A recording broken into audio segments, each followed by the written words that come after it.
coaching thought for the day. So I know that as a coach, if you've spent any time in coaching cycles are all the rage. Like when I first started coaching, I thought I have to be doing coaching cycles with all of these teachers all the time. Here's what I've come to find out. I work in a school with 150 teachers. I've shared this. I do not go through coaching cycles with every single teacher. You can't do it.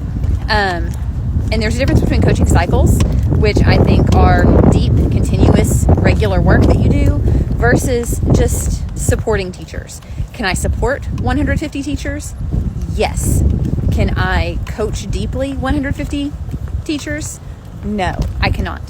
Research says, depending on which sources you're looking at, research directs us to, we can deeply coach and have meaningful coaching relationships with between 6 to 12 teachers. It depends on what source you're looking at, but 6 to 12 teachers. So for me, when I think of that, I think these are the teachers that I am coaching, doing coaching cycles with. This might be teams that I am coaching. Like that would count as one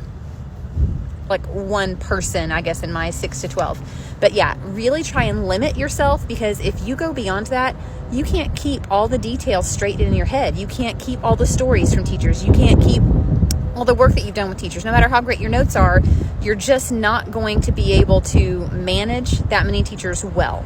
So 6 to 12 teachers, that's our magic number. That's what we're shooting for.